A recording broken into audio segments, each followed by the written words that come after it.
Teacher Naomi locked the door as she entered her room with Jamal so that she wouldn't be disturbed. She undid the side zipper of her clothing and let it fall smoothly to the ground. What was revealed was her clean plate. Jamal knew the drill, so she didn't need to direct him much.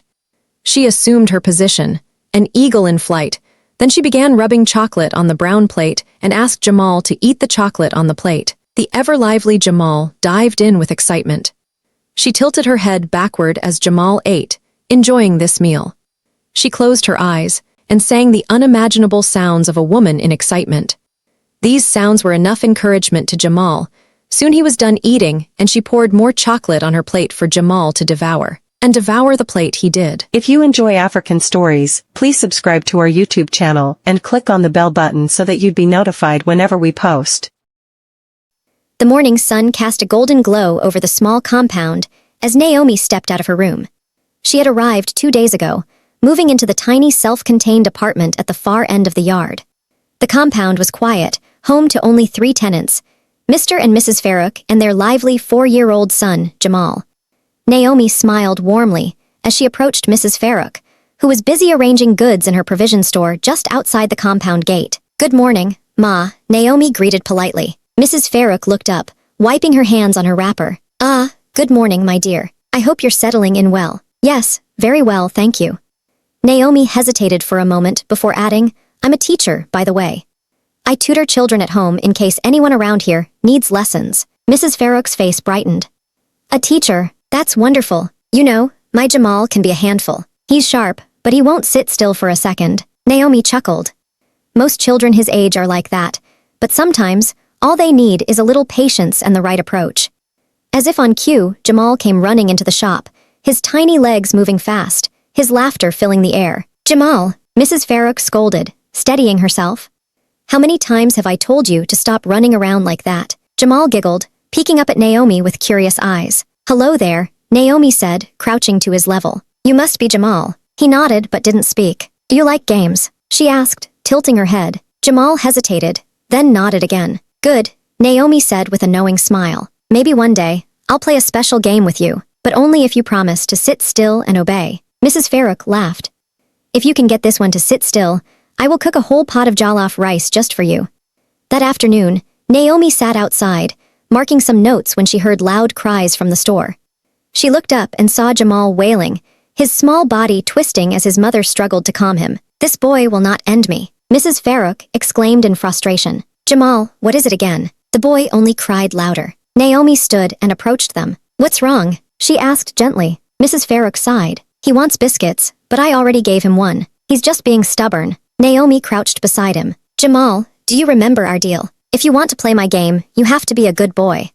Jamal sniffled but looked at her, his wails quieting just a little. "Come," Naomi said, stretching out her hand. "Let's go inside and learn a new game." Mrs. Farook gave her a relieved look. "If you can keep him busy for even 1 hour, I will be forever grateful." Naomi laughed. "Consider it done." She took Jamal's hand and led him into her room.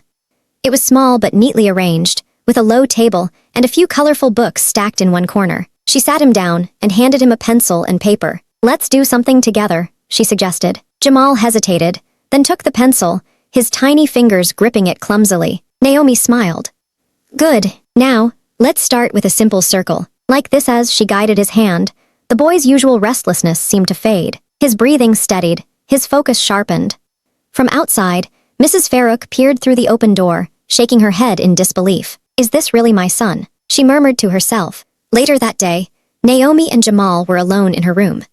She reached into her bag and pulled out a small cup of chocolate cream.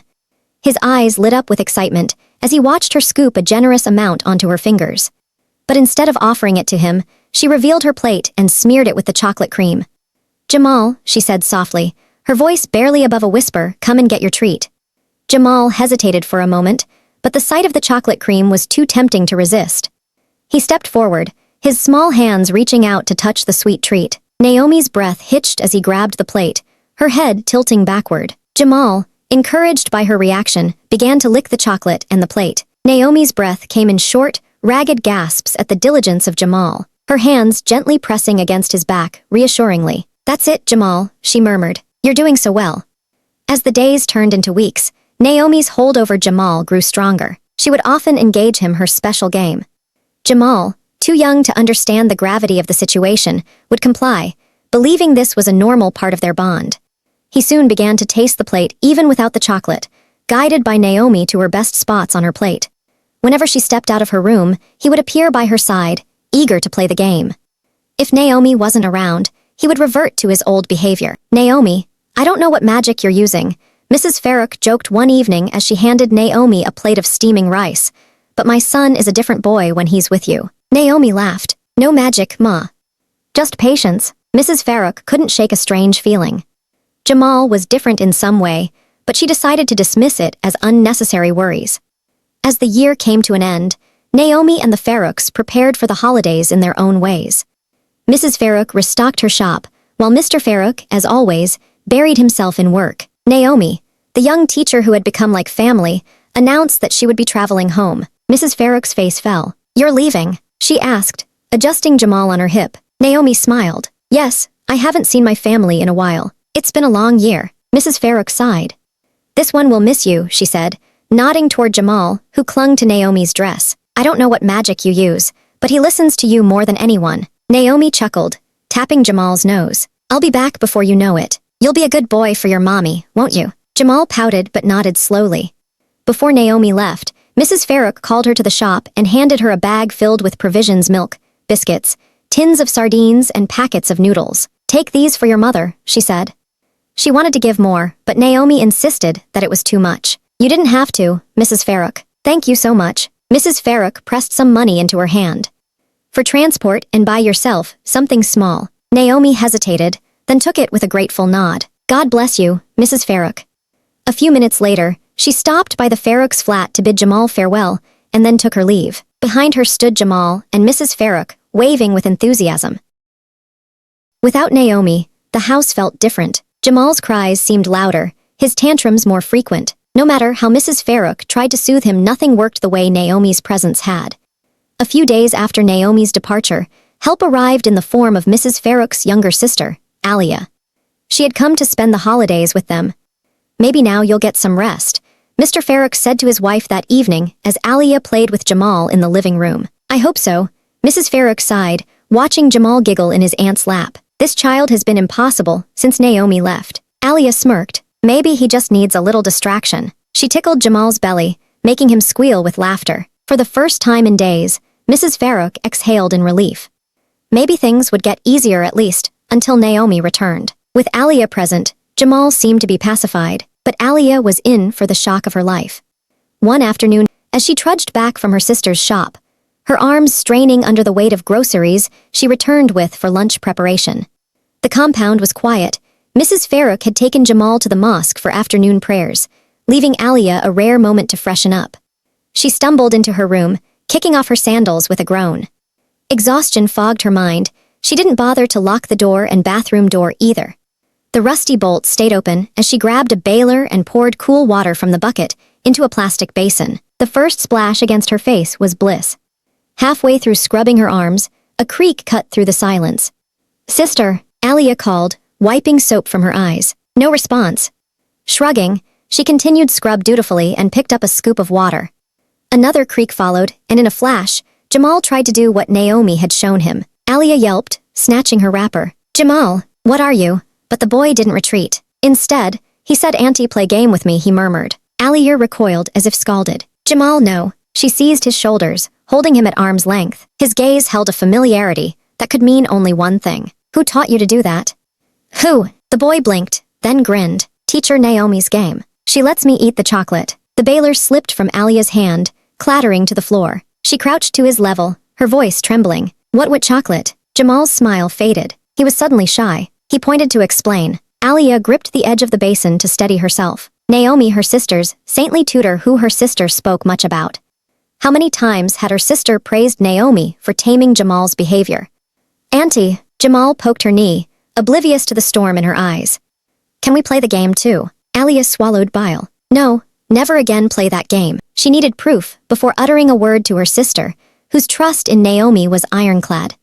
One wrong move, and her sister might blame Jamal for lying. "Listen to me." She cupped his face, making him to meet her gaze. "This stays our secret, until I say otherwise." Understand, Jamal nodded, though confusion wrinkled his brow. Good. She pressed a hugged him and said a silent prayer. God, let me be wrong. But as she watched him scamper off, Alia knew in the way his little shoulders hunched, as if carrying a weight no child should bear, in the way he smiled at her. The games had already gone too far. Weeks passed, and at last, Naomi returned to the Farook household, welcomed with warm smiles and heartfelt cheers. The family had come to cherish her deeply, forever grateful for the kindness and patience she had shown in guiding young Jamal. To them, she was more than just a teacher, she was a blessing. That very day, as they shared stories and laughter, Naomi made a simple request. She asked that, when Jamal awoke from his afternoon nap, he should come to see her. Mrs. Farook, suspecting nothing but good intentions, readily agreed. When Jamal finally stirred from his sleep, he rubbed his drowsy eyes, stretched his small limbs and, remembering Naomi's request, his face lit up with excitement. Without hesitation, he dashed down the hallway, his little feet pattering against the wooden floor as he hurried to Naomi's room. Naomi was pleased to receive Jamal. She locked the door behind him, so she wouldn't be disturbed. She once again began rubbing chocolate on her plate, and asked Jamal to eat the chocolate on the plate. The ever-lively Jamal dived in with excitement. She tilted her head backward as Jamal ate, his enthusiasm growing with each taste. She closed her eyes, whispered encouragements to Jamal, and poured more chocolate on her plate for Jamal devour. And devour the plate he did. Immediately, Alia, who unknown to everyone had been waiting for her proof, came to the back window of Naomi, where she had a clear view of the service Jamal was rendering to teacher Naomi. She could barely contain herself. Alia pounded on the closed door. Inside the room, Naomi froze. Jamal oblivious to the consequences, Naomi would face if caught resisted, as she tried to push him away. After a brief struggle, she managed to coax him into hiding. Smoothing her rumpled clothes, she cracked the door open. Alia, were you looking for Jamal? I was just... But Alia shoved past her, nostrils flaring at the unmistakable scent lingering in the air. I saw you, she hissed. How could you? Naomi's composure shattered. Please don't tell her. She clutched Alia's arm, desperation sharpening her voice. I'll give you anything. Alia jerked free and turned toward the exit. Naomi's pleas crescendoed until, abruptly, Alia paused. A smirk crept across her face as she spun back. You'll let Jamal do the same with me, she said, her tone calculated. And you'll join us. Naomi's panic gave way to understanding. The door clicked shut, the lights dimmed, and in that cramped room, their game began, one that would outlast Naomi's time in the Farook compound. Alia's visits persisted even after Naomi left, stretching into years until Alia's marriage. By then, Jamal was 16.